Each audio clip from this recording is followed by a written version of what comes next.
Hello, ladies and gentlemen. I'm here again today, and today I'm gonna drop a little bit of a narrative on you guys' hands.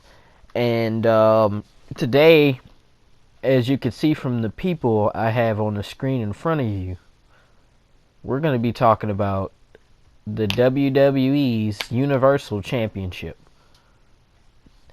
And by the reason you should know why I'm talking about the Universal Championship is because all the guys on the screen have been the only Universal Champions to this date. So, therefore, there's only been 6 champions in the history of the belt, with a couple guys with multiple reigns, and 2 of those with more than just one reign, as Seth Rollins and Brock Lesnar. Now, with that being said, I'm here today to talk about the meaning of the WWE's Universal title, as it has a very big dilemma on its hands. As it stands right now, the WWE's Universal title doesn't mean very much. And I'm going to kind of dig into the history behind it, and I'm kind of going to explain that, and then I'm going to get into why it doesn't mean that much later on. But I'm going to just break it down really quick. And the Universal title started in 2016 in July, when the WWE did its second brand split and switched the roster SmackDown to Raw. And they split it up pretty nicely, and they had to create a new championship, as Dean Ambrose won the Shield Triple Threat match and became the WWE champion and took the belt over to SmackDown. And the other folks, such as Rollins and Roman Reigns, were still on WWE Raw. And they drafted a few new players from NXT up to participate in the new brand split. One of those people being Finn Balor. And when Finn Balor was drafted to Raw, he was the next big thing. He was coming off an NXT title run and was generally on the up and up. And a few weeks at SummerSlam, a couple weeks right after, at SummerSlam, we had a tournament the week before, which included Finn Balor beating a wrestler before and then beating Roman Reigns to gain a spot in the number one contenders match. Seth Rollins was just placed in the number one contender spot as well. So it became Rollins versus Balor for the Universal title, the first ever title match for that belt. The match was did well, and Finn Balor came out on top, but after receiving a powerbomb to the outside, Finn Balor had hurt his shoulder and ended up having to relinquish the title the next night. And we eventually ended up having another 4-way match the following week, where Kevin Owens won the belt, which was a good change of pace, his first world championship in the WWE. So we had 2 brand new world champions to start off the belt's illustrious history. We were looking on the up and up with it. But then a very disappointing thing happened. As in, Kevin Owens got to carry the belt for a few months, from August till March. And at the very beginning of March, he ended up facing Goldberg, the newly returned Goldberg, for the Universal title. And Goldberg won the belt off of Kevin Owens. Now, we knew that Brock Lesnar was going to get a shot at Goldberg in the following months anyways, and as a rematch, because Goldberg smacked Brock Lesnar in a couple seconds at Survivor Series when he returned that year. And Brock Lesnar was due for his rematch so he could get a dub off on him. And at WrestleMania, Brock Lesnar faced Goldberg, and as we knew, Brock Lesnar won. And he proceeded to hold the title until the following year's SummerSlam, which is a whole 500 days after WrestleMania 33, where he won the belt for the first time. And when Roman Reigns proceeded to hold the belt until October 22nd, and he had to drop the belt because his leukemia had kicked back in, so he had to take a break and heal. So he had to take a break from wrestling. And Brock Lesnar proceeded to enjoy his second reign, which was a very bad thing based off just what we experienced over the entire past year.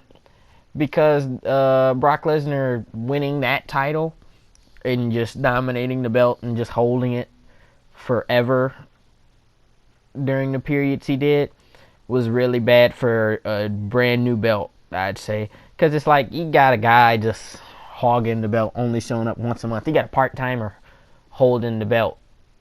And the Universal title hasn't actually had a consistent defender since its second reign in Kevin Owens. So we haven't had a consistent Universal champion but a couple times, and then the first one was Kevin Owens, was the only consistent title, only consistent champion we've had, and Seth Rollins being the only other consistent champion we've had. So, all in all, we're getting, the belt isn't on TV as much. The belt isn't able to be used as the world title. But after Roman Reigns got lost the belt a second time, and Lesnar held it from November till April till he lost to Rollins, and Rollins became consistent again with his first reign as Universal Champion. Brock Lesnar won Money in the Bank, then proceeded to lose the belt back to Rollins the next month, and that's currently the story so far. And we kind of are in a dilemma with the belt now, because it's like, while the Universal title is new and it's fresh, and it kind of didn't really have much of a background yet, we're stuck to where it was off TV for most of the time during its first 2 years of inception. And as we are about to enter the third year, so we've had the Universal title for almost 3 full years now, and we've barely seen it on TV for a year of its inception. We barely saw it in 2017 and a lot of 2018. So we can't really look at the belt necessarily as what it needs to be. It's supposed to be a World Championship caliber belt, and it main events a lot of pay-per-views. But the thing is, it's like, why is this main eventing over the WWE title? When the WWE title is on the show every single month. The WWE Champion is defending his title all the time. But the Universal title is a rare event where they defend the title like it's the 1960s again, or 1970s, where it takes 3 months to defend the belt. Not on a this Tuesday in Texas in November version, like right after Survivor Series, where the Undertaker and Hulk Hogan will fight or something. Like, we're not getting that type of stuff. We're getting in the 2000s necessarily, and just in this new century of wrestling. Now that kayfabe is dead, not seeing the belt majority of the time, and having the champion not working majority of the time is not really a good factor for the belt. And the belt never really has been able to establish itself as a major key inside of the WWE and wrestling in general. So it's close in there. You really can't, in this current climate of wrestling, building a title is a big deal, because it's like, you might want to be the Universal Champion, but it has no meaning outside of, if you know what wrestling is, you look at the Universal title. If you know what wrestling is and you know what the belt is supposed to be, you look at it as a world title. But if it's not really on TV at all, and it doesn't really seem to matter, so you don't have the world title on the show 90% of the time, you can't really function a brand new belt like that. And that's what has harmed it so far.